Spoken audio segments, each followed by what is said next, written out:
A deepfake video of AOC shows how quickly truth can vanish. Trump's tariffs amounts to one of the biggest hidden tax increases in decades. From Washington, a clear new message: pay up or pay the price. Dr. Phil calls out the manufactured outrage over the Sydney Sweeney jeans ad, and AI is crushing the career dreams of America's newest computer science grads. All that today and more on Filtered with TJ Walker.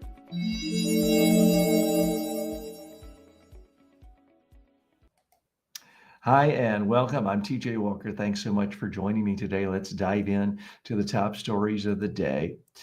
Deepfake dangers and the myth of critical thinking as a fix. According to the New York Times, a recent viral video appeared to show Representative Alexandria Ocasio-Cortez criticizing a Sydney Sweeney jeans ad on the House floor. The clip was a deepfake created by AI and shared by TV host Chris Cuomo before he deleted it. Ocasio-Cortez scolded him for reposting Facebook memes and calling it journalism, urging critical thinking skills. But columnist Zefner Tufekci argues that critical thinking alone won't protect us. Deepfakes are getting too good too fast. While glitches once gave them away, today's tools allow creators to mass produce fakes until one looks perfect.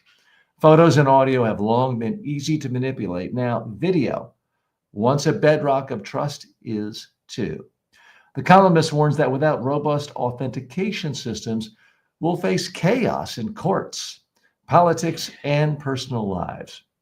And if government becomes the sole arbiter of truth, the risk to democracy could be profound. Okay, so let's dive into this a little deeper. What's the real message here? When enemies of Representative AOC just fabricate a video of her doing something that makes her look stupid, idiotic, extremist, far left, out of touch, like criticizing a Sydney Sweeney ad, they are hijacking democracy by hijacking the communications infrastructure. And they are playing people like Chris Cuomo as fools, getting them to do propaganda. Good, evil. Hey, here's somebody I don't like, so she must be evil, saying stupid things. Today it's AOC, but tomorrow it's going to be Trump. It's going to be prominent Republicans. Everyone is at risk. And we got to realize just because something is on video doesn't mean it's real. Okay, let's dig a little deeper. So this whole issue of Sydney Sweeney is continuing to annoy me to no end because it's not a real issue. We'll talk about that more in the next segment because another bloviating, blowhard Dr. Phil is weighing in, once again piling on to a fake issue. But for right now, I'm interested in this issue of the deep fake video. So we've created this whole infrastructure, this whole gestalt where conservatives have said, okay, anyone who's a centrist, a Democrat, a moderate is really so bizarrely extreme, they hate beautiful women. And yet the right is always using images of AOC, and AOC's popular in part because she is really good looking. There's no two ways around it. And you can't have it both ways. You can't say the left hates good looking women, and yet AOC is, by most objective standards, better looking than anyone on the right. So that bit of hypocrisy right there shows to me how absurd this situation is. But the bigger issue as it relates to artificial intelligence and as it relates to media and social media is the ability now that almost anyone has to get any public person, any politician, to look like they're saying or doing anything. And as I mentioned in the news read there, it can filter down to your own community, your own street. Someone in theory could smash in a neighbor's car window, key their car, and then change security video to make it look like you did it. And then what happens? So we are living in a world where basic authenticity of facts of reality is morphing into whatever anybody wants to say it is. Whoever has the greatest ability to control AI at the moment can affect reality and therefore affect public policy. In theory, can affect whether you and I go to prison. So this is a serious, serious issue. It's bipartisan because certainly people on the so-called left, not that there is much of a left in the United States, could just put out a video of Trump using the N-word repeatedly at a live press conference. Now, there may actually be footage of that somewhere from his old apprentice days, but it hasn't been surfaced yet, even though there have been reports. But certainly, there's no actual footage of Trump in the White House at a press conference continually berating a Black journalist using the N-word. There's no video like that, but it could be created in the same way that this fake AOC video was made of her ostensibly criticizing the Sydney Sweeney ad. So this is a big, big problem. Now, we've already seen in other countries in Asia, for example, where videos have been put out stirring up unrest, and it actually led to counterattacks, slaughter of people, and death and destruction. Are we that far away from the United States where political operatives just start showing, for example, someone in another party, for a worst possible case example, committing some act of pedophilia, and then saying, here's this guy's address. You've got the video of him being a pedophile. Let's go get him. And before anyone actually ascertains the truth of, okay, this is a fake video, by that time, it's too late. The lynch mob has arrived with pitchforks.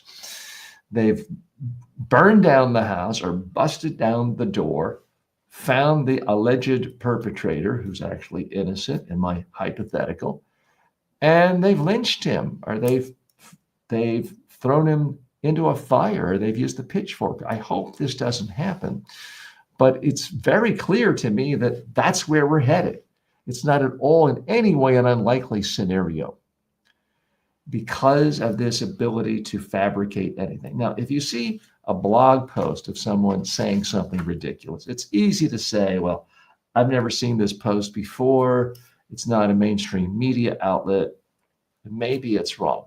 If you hear a voice of someone who sounds like it, these days, most of us have heard AI voices that sound really good. You can discount that. But we're still in this kind of funny area where people are used to believing what they see, unless it's just obviously a cartoon like South Park with a cartoon Trump doing outrageous things.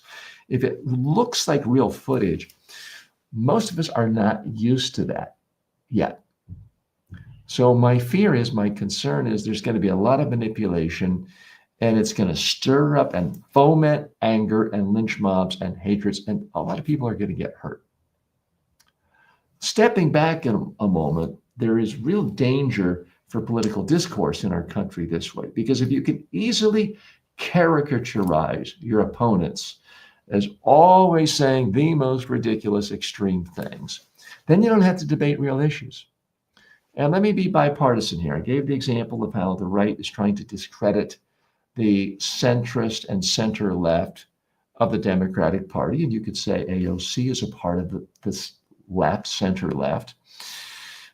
But you could just as easily imagine a situation where Democratic operatives get hold of this new technology and they just show footage of a secret meeting of all Republican senators or all Republican top leaders of the House, saying the most outrageous, vile things of using the N-word, saying they hate all Jews, laughing as they are impoverishing people and saying, let the poor people eat cake. It's very easy to come up with quotes you would like to see your opponent say, to further discredit them, to make them look like fools, to make them look like the absolute worst stereotype. And that's where we're going to have some regulation. I know regulation is a naughty word. It's not politically correct to use the word regulation, but there's so many things happening regarding artificial intelligence, large language models, deep fake videos. It's happening faster and faster and faster, and the ramifications are happening at the political level, the economic level, at the personal level. I mean, we've heard stories about panic calls in the middle of the night, someone sounding just like your daughter saying, "Hey, I'm in jail. You got to wire me $5,000." People are falling for that deep fake audio. But imagine if you get a video call. Imagine if you get a FaceTime video with someone who looks and sounds exactly like your daughter saying, "Hey, I've been captured. I've been kidnapped. You got to send $5,000 or they're going to start tearing me apart." I guarantee you there are going to be a lot of people taken advantage of when that technology happens. And it has to happen. I don't say that with relish or that I want it to, but it certainly seems like that is where there's going to be a meeting of AI and technology and criminals. And criminals are very good at using the latest technology. So if you haven't done it yet, I would urge you to come up with some kind of safe word for your family so that if you do get a call from a daughter, a spouse, a son, a grandparent, and they're saying, "Hey, there's this horrible panic. You've got to act right away. You got to send me money. You got to come. You got to hop a plane to go to another country to rescue me." You need to say, "Hey, what's our safe word? Or what's our secret word?" If they can't say it, you know it is some sort of fraudulent activity. I've done that with my own family. We have a word. No, I'm not going to tell you. But you need to have some kind of word and make sure you keep it private. It makes me think maybe I need to come up with a more obscure word or something even harder to find. So we'll be following this whole issue of fakery when it comes to video fakery, deep fakes. It's gotten a lot of attention in the past as far as celebrities putting their face on a naked body and showing them have sex. And obviously that's distasteful. Celebrities shouldn't have to encounter that. But we're talking about fundamentally changing votes, public policy, the very nature of our government. If citizens have no real sense of what are my elected officials actually saying, what do they stand for? Because deepfake technology is going to make it really easy to caricaturize your opponents in a way that will discredit them. And then you can basically do whatever you want once you're in office. If you know you can always discredit your opposition, there's no real check or balance anymore.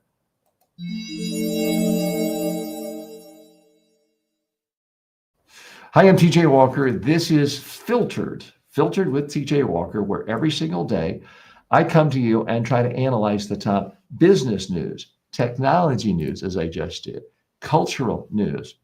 I analyze it through the filter of communication skills, all with the goal of improving your communication skills, making you more successful in your personal life and in your professional life.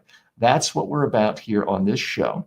It's so easy to just watch the news, get depressed, doom scroll. Oh, everything's awful. Isn't this awful? And certainly there is bad news going on, but it doesn't mean you and I can't learn from it and get better. So I try to intersperse personal development tips, communication tips, so we can learn where other people make mistakes, or if other people are doing, tricky things that aren't really worthwhile, we can learn from that as well. So that's the premise of the show. We're in kind of a soft launch right now. The show will be launching officially September 2nd on every audio and video podcasting platform, as well as on all social media. So it's going to be a fun time. I do appreciate any feedback you have, anything you want to talk about that relates to those issues. Please let me know indeed. Okay, we're going to move on to issue 2. The hidden tax hike no one will say out loud. According to Nobel Prize-winning economist Paul Krugman, in an August 10th analysis, the new tariffs function as a massive tax increase on American consumers. Yet much of the media still avoids saying it. Plainly, tariffs aren't really paid by foreign countries. Importers pay at the port and then pass the cost to shoppers. That makes tariffs sales tax in disguise, and regressive ones at that. Krugman argues this so-called trade war is really a class war because the burden falls hardest on middle and lower income families, while the wealthiest Americans benefit from paired income tax cuts. He notes the Court of International Trade ruled the tariffs illegal in May, but the decision is on appeal. Most observers expect the tariffs will survive, meaning high tariffs are here to stay. Prices are rising on everyday goods and even some medicines. The Yale Budget Lab estimates the poorest 10% of Americans will lose roughly 6.5% of their purchasing power. The middle class sees any small tax cut wiped out by higher prices. Meanwhile, the top 10% come out way ahead. Krugman says promises of a manufacturing revival are hollow. Tariffs on inputs like steel and aluminum raise costs for U.S. producers and discourage hiring. Even wiping out the manufacturing trade deficit would barely move wages. His conclusion is blunt. These tariffs are regressive tax increases, funding regressive tax cuts, upward redistribution, all sold as patriotism. Okay, so what's the real message here? These so-called tariffs that we can do to get other people pay? No, it's a way for Trump and Republicans to tax the little guy, because that's what these are. Tariffs are taxes that you pay. And now there's more money to cut taxes on the wealthiest. It's an absolute scam. It's redistribution from poor people and middle-class people to the upper class. And the media plays a role in this. Every time they talk about this big, beautiful bill and the tariffs and everything involved with what's happening in Washington, that they don't call it a tax increase on poor people, they are spreading disinformation. And that's the bottom line. Let's dig a little deeper. So let's unpack this a little more. Wealthy people are not simply buying more cars and more houses. Yeah, they do that. But they're not spending most of their income on more stuff. After a while, you get one big house, two, maybe three. You get a few cars. You start spending your money going out to fancy restaurants, masseuses, professional services, butlers. Guess what? None of those are affected by tariffs.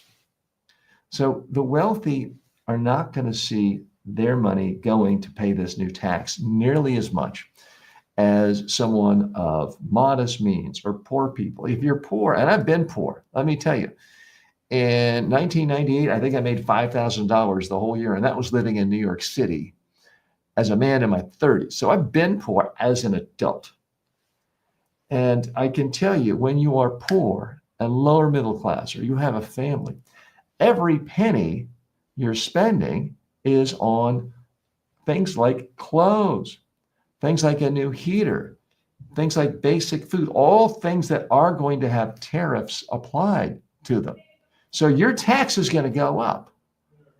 Your tax is going to go up a lot. As I mentioned in the analysis from Krugman, if you are a poor person, you essentially are losing 6.5% purchasing power. And since you spend all of your money purchasing stuff, that is a giant, giant cut in your take-home pay, essentially. And yet it's not referred to as a tax increase. Tariffs are taxes. It's one of the reasons why conservative economists hate tariffs. It's also why liberal economists don't like tariffs, because it's a regressive tax. So there's very few things in the world that kind of unite liberal economists, centrist economists, right-wing economists, libertarian economists. But this is one of them. Tariffs are bad They do not do the things they're supposed to do to help you. They just muck up the economy and you stick it to your own citizens.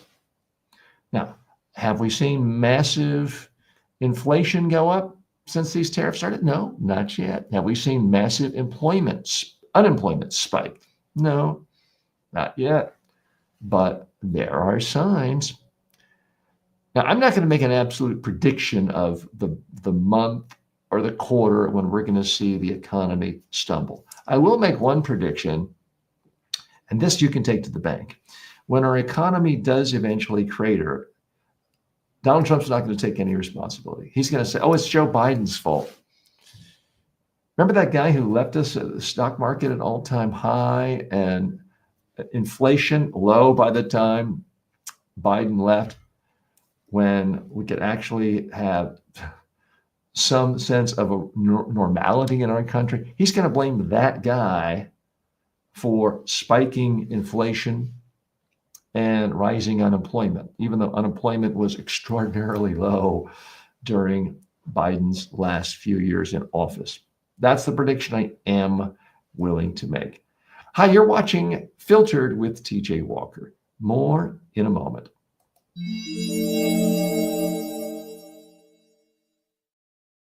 Okay, let's hop into story 3, this next one coming from Washington. Before we do that, let's take a quick commercial break. Back in a moment. The Communiverse has room for a few select sponsors if you're legit. No crypto, no sugary drinks, no scams, just real value. Inquire now at tjwalker.com/advertise. Imagine being the most confident person in the room, whether you're on Zoom or on stage. That's what thousands of professionals are learning to do right now through my online communication courses. At Media Training Worldwide, you can access my complete training library on demand, affordable, and actually effective. Whether you're preparing for media interviews, client presentations, or TED-style talks, I've got you covered. Check it out, MediaTrainingWorldwide.com. You'll never wing it again. Want to support the show? Skip the ads and buy me a coffee. That's buymeacoffee.com/TJ Walker. Want direct access to me live? Want to unlock bonus episodes, behind the scenes takes, and full access to my premium courses? Then become a member today. Just go to tjwalker.com/members and choose your preferred platform, YouTube, Patreon, whatever works for you. This isn't just another subscription. It's a full access pass to the tools, coaching, and content that can transform your communication and career. tjwalker.com/members. I'll see you inside. Want more? Grab my 5-book success library for $9.95 at tjwalker.com/books. It's the fastest way to level up your communication. For years, people have asked how they could get one-on-one coaching from me inexpensively. Well, now you can, anytime, anywhere with the TJ Walker AI clone. It's like having me in your pocket, ready to help you prep for a speech, polish a pitch, or calm your nerves before a big meeting. You talk to it, it responds like I would, based on my real-world coaching of thousands of leaders and communicators. Check it out at tjwalker.ai. It's not just smart, it's personal. Okay, welcome back. I'm TJ Walker. Thanks for joining me. From Washington, a new message: pay up or pay the price. 2 headlines making moves out of Washington this week are sending the same unmistakable signal. If you want something from the federal government, you better bring your checkbook. First, the New York Times reports that the Trump administration has struck an unprecedented deal with NVIDIA and AMD in exchange for export licenses to sell certain AI chips to China. The companies agreed to just hand over 15% of their sales revenues to the U.S. government. For NVIDIA alone, that could mean a lot of money. It could mean more than $2 billion this year. Supporters call it industrial policy. Critics call it something else, a shakedown that trades national security concerns for cash. Meanwhile, CNN reports the White House is demanding a $1 billion settlement from UCLA to restore hundreds of millions in frozen federal funding. The proposed agreement goes far beyond money, imposing strict new controls on scholarships, protests, admissions data, and medical care. UCLA leaders warn the payment could devastate or would devastate the university system and gut its research mission. Different sectors, one in tech, one in education, but the pattern is the same. Federal leverage used not just to set policy, but to extract massive concessions with the message, if you want to operate, you'll pay Washington first. So what's the real message here? The Trump administration is sending a message to every chip maker, every university, every law firm in the country. You got to pay to play. We are extorting you. We want you to give us money. The only question in my mind is when it's going to change subtly and individuals, corporations, universities are going to have to just pay Trump directly, perhaps back up a truck full of gold to Mar-a-Lago. That's the bottom line. Let's dig a little deeper here. For so many years, basically my entire lifetime, I heard the right wing talk about the evils of totalitarianism. I grew up listening to Jesse Helms talk about Soviet Russia, and he had a point. He had a fair point that when you've got power totally focused on government and the private sector is at the whims of an authoritarian leader, it's tyranny. It is the absence of freedom. And I've been hearing this preached my whole life, to their credit, by people who are on the political right. And it turns out they were right. America was susceptible to being taken over by an extremist, whether you want to call this a socialistic extremist, a fascist extremist. It's extreme government where the power is in the hands of not only government, but one person. And that's when you end up with tyranny. The right has warned us about this. It turns out that they were completely accurate, that this was a problem and the United States was susceptible. The irony, of course, is they're all supporting this guy. They're all continuing to give him votes, money, cash, support. The very same people who talked about how awful our society would get when one person could dictate everything to the private sector, tell billionaire teams of professional sports what names they could use for their sports teams, which is what Trump is doing. When someone can arbitrarily take away citizenship, when someone can deport people and have secret police running around with masks. Well, this is what so many on the right in the 50s, 60s, 70s, and 80s were concerned about with the Soviet Union. They did not want this to happen to the United States. Many in the center and left kind of poo-pooed it and said, that's not the real problem. That's unlikely to happen here. Well, it did happen here. We're seeing it every single day. And it's supported by the very same people who said this was a problem. We don't want this in our country. That's what's profoundly odd about this.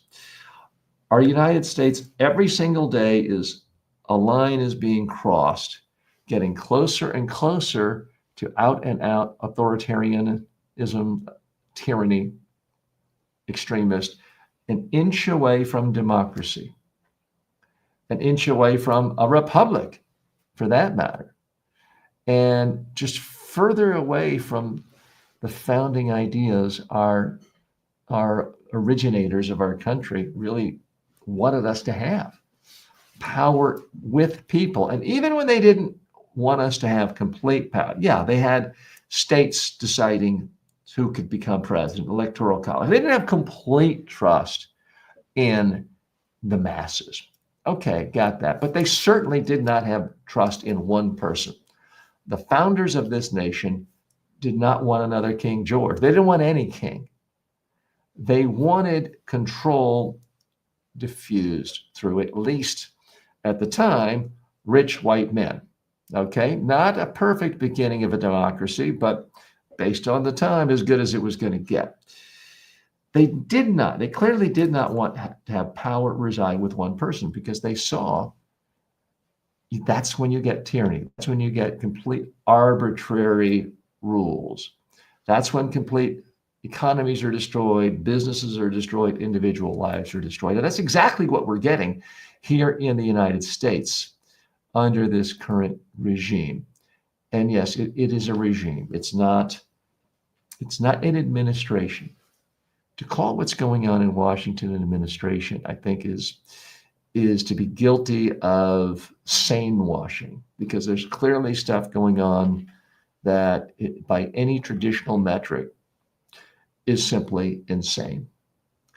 We do not have a president of the country at the moment. We have a mob boss. And the mob boss is basically saying, I will destroy you. I will destroy your institution unless you kind of grease my palm. Now, for right now, that money is mostly going to the US coffers.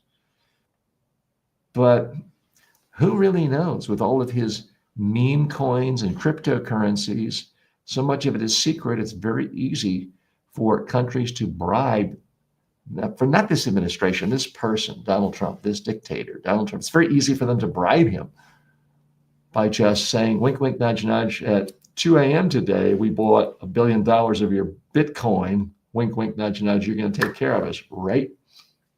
That can happen. And really, nobody would know about it. It just seems bizarre that it wasn't even that long ago.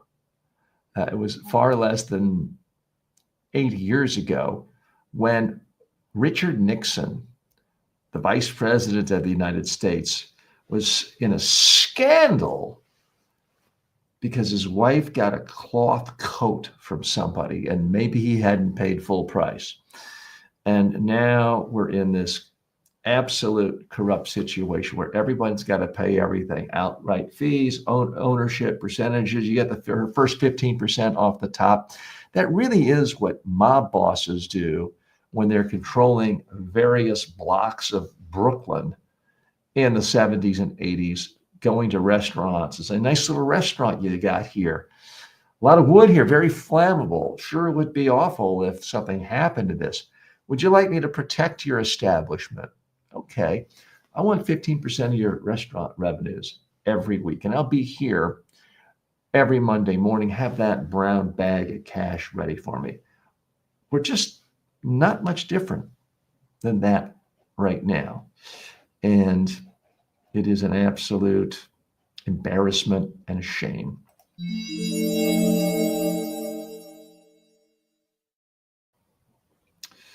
Okay, let's move on to, I would say, a better issue, but in some ways a sadder issue. Dr. Phil is involved in this manufactured outrage over Sydney Sweeney jeans ads, believe it or not. As a follow-up to our earlier coverage on the fake AOC story tied to Sydney Sweeney jeans, here's another example of how the right can manufacture a cultural crisis. According to Fox News, Dr. Phil McGraw pushed back hard against the uproar, especially comparing claims the American Eagle great jeans had to Nazi atrocities. Now, Dr. Phil was on HBO's Real Time with Bill Maher. He called that comparison an absolute insult to the 6 million Jews murdered in the Holocaust. For people to go crazy over that ad and say that's the equivalent of the Holocaust, what an insult, McGraw said, adding he plans to buy the jeans for every woman in his family to show support. This episode follows weeks of amplified outrage on conservative media over a campaign that, in reality, was not being criticized by any elected Democrats. It's a textbook example of conflating a non-issue into a headline-grabbing wedge issue. Okay, so what's the real message here? The right wing, including Dr. Phil, just want more. They want to feed at the trough of, oh boy, we can make liberals and Democrats look bad and stupid and evil.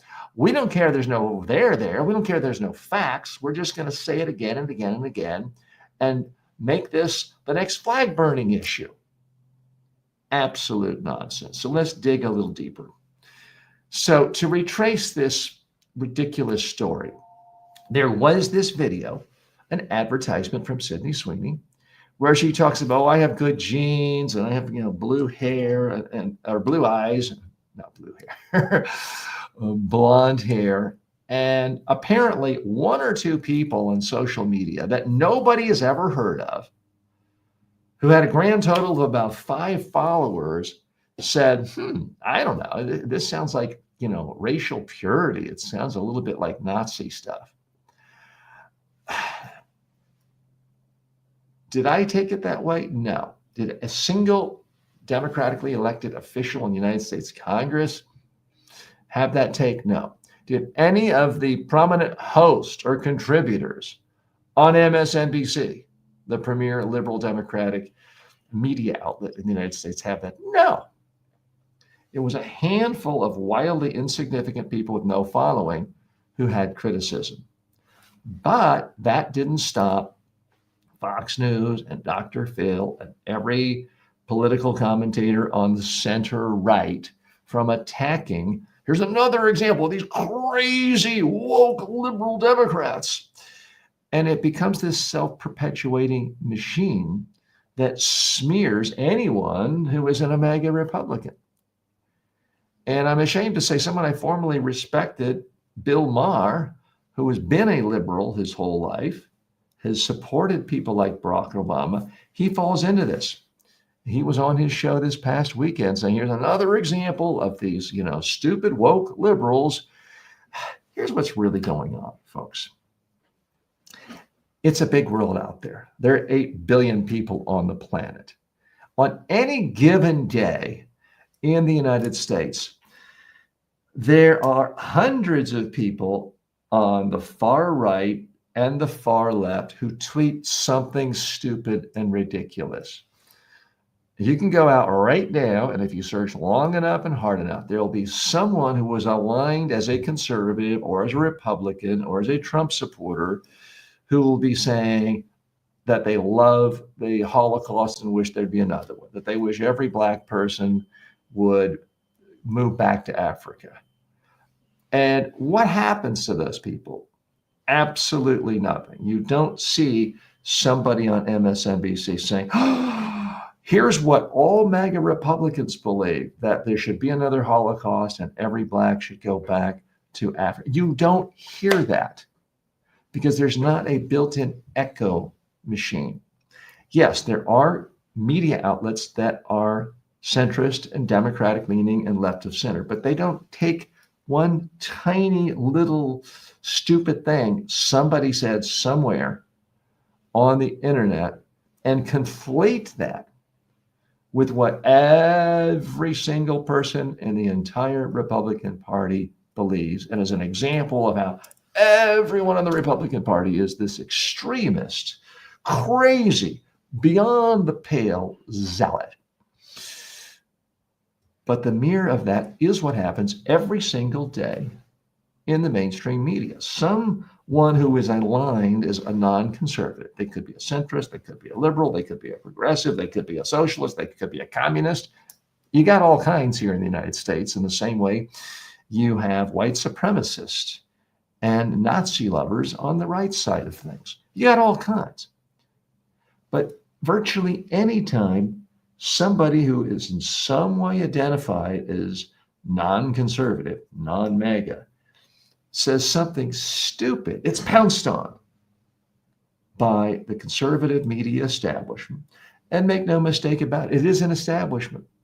They don't all get together for coffee and share talking points every Monday morning and plan out the week, but they do walk in lockstep. You go from some stupid tweet that gets picked up by some blogger with a little more of audience, or somebody on Twitter with a little more audience. It goes to Rumble. It gets on Tucker Carlson. It goes to Fox News. Every broke talk show host and podcast host is talking about it. Then Bill Maher saying, here's another example of how my fellow Democrats are all crazy and extreme.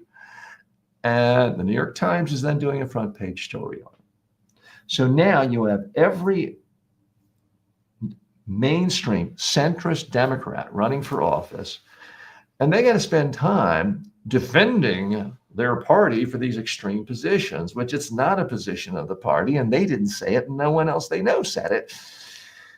And it is absolutely maddening because meanwhile, now we have clear runway for the big, beautiful bill to pass, for insanely regressive taxes to take place, for tax cuts to go up on poor people, for Medicaid to be taken away from hundreds of thousands of Americans, for aid to people around the world who would otherwise starve. We can take that away because we can't have a debate on that because we got to talk about fake, phony issues, like how every Democrat allegedly hates beautiful women and Sydney Sweeney. When we're talking about these fake issues, it means no one has the time and energy and effort to do what I tried to do right here earlier today, which is to show these tariffs are actually tax increases that are regressive. And that's just a fancy word for saying, if you're not rich, you're paying for it. And if you are rich, you're getting a tax cut. That's what it's all about. More in a moment. Imagine having a communication coach who never sleeps.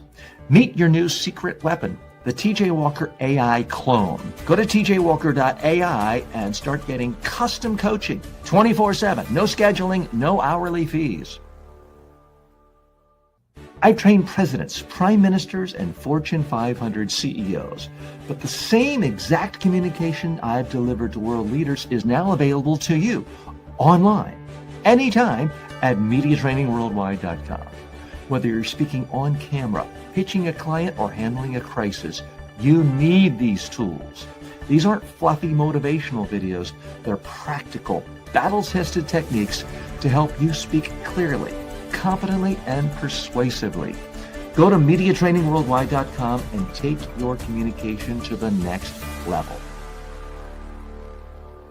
Got feedback or a question for me? I actually read them, and if you send one, I'll send you a free mini course as a thank you. Just head to tjwalker.com/feedback. Ever wish you could just ask me your question live? Now you can. Every week I go live with members only. On YouTube, it's called TJ Live. I review pitches, fix presentations, and answer your questions on the spot. It's interactive, personal, and hands-on. If you want real-time coaching in a small group setting, go to tjwalker.com/live and become a member. This isn't passive content. It's a two-way conversation. Want to make sure we stay connected even if YouTube deletes me again? Join my newsletter at substack.com/@TJWalkerSuccess.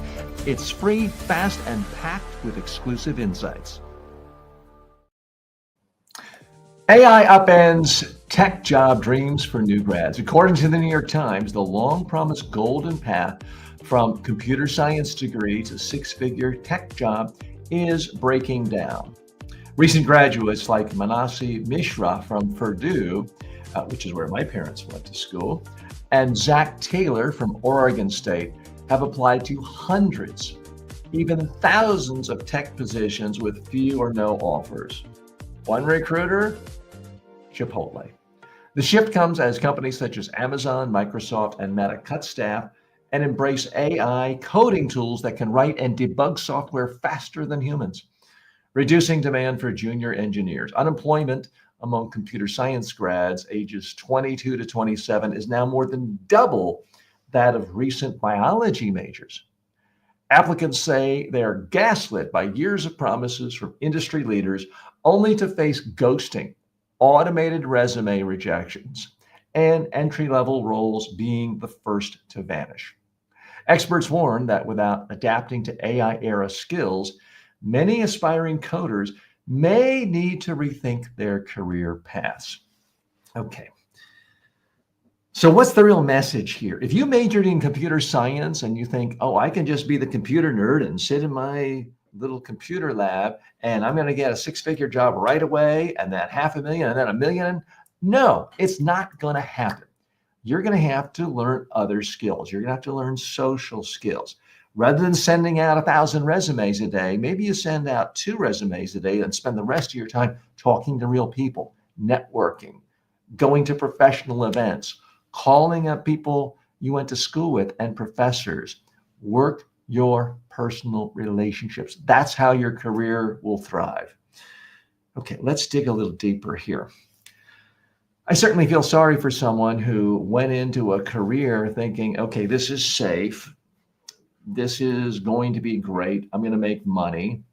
But you know what? That's the history of capitalism. I know a lot of people who went to law school. That was kind of a safety ticket when I was growing up. And if you didn't get into a top 10 law school or top 20 law school, you might not get a job. And certainly that's the case these days. It's no longer the safe, easy way of sort of guaranteed upper middle class lifestyle.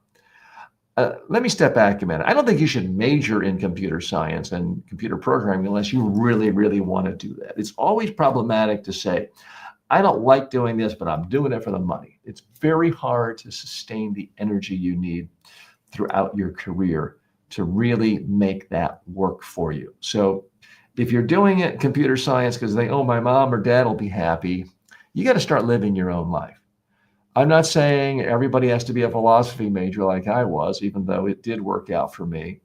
But you've got to constantly look at what do you do that you're good at and that you have a passion for and that you have an interest in and that is rewarded in the marketplace. You need all of those things because technology changes. That's the nature of capitalism. Careers, industries, businesses, corporations change all the time. If you doubt me, just look every decade at who makes up the Dow Jones Industrial Average. Certainly after 30 years, there's virtually no company left that was there 30 years earlier, no matter where you track it. So change is inevitable in capitalism. Creative destruction, as it's called. Nobody likes to be on the receiving end of destruction, but you know that going in. If you want to be a part of the capitalistic system, you've got to prepare. Any one skill could become obsolete. Knowing how to put horseshoes on horses was a highly sought out skill before cars. It's not as desirable now. It's not as much in demand because there are cars. People don't need as many horseshoes. That's the nature of things. And if we live in a world where artificial intelligence does all the basic level computer programming, then you're not going to be needed. Rather than sitting around feeling sorry for yourself, I would highly recommend use your own computer science skills and create your own apps, create your own software, create your own business. Rather than spending 10 hours a day sending out 1,000 resumes and 5 hours a day complaining to your friend, oh, there's no jobs anymore, it's not there. Take that 5 hours a day you would be complaining and start a business. Even if you don't make a lot of money, it's only going to make your resume look better. You will meet people starting a business that you won't meet if all you're doing is sending out resumes. Now, in looking at the story and from other evidence I see across the culture, there are so many people of all ages, not just young people, who think job hunting consists of this: looking at a screen, hitting send. If that's what you're doing, I'm sorry, you don't deserve a job. Apologies if that seems like tough love. I want you to do well in your career. And you're not going to do well unless you realize we still live in a human world. As much as everyone's talking about AI, and I'm talking about AI, deepfakes, and I've got my own AI clone. When it comes to you actually getting a job, a good job, however you define that, a six-figure or more job where you're really using your skills, a computer isn't going to make the final decision. It's an actual human being. So you're going to have to spend your time, energy, and efforts getting in front of human beings, talking to them, building rapport with them.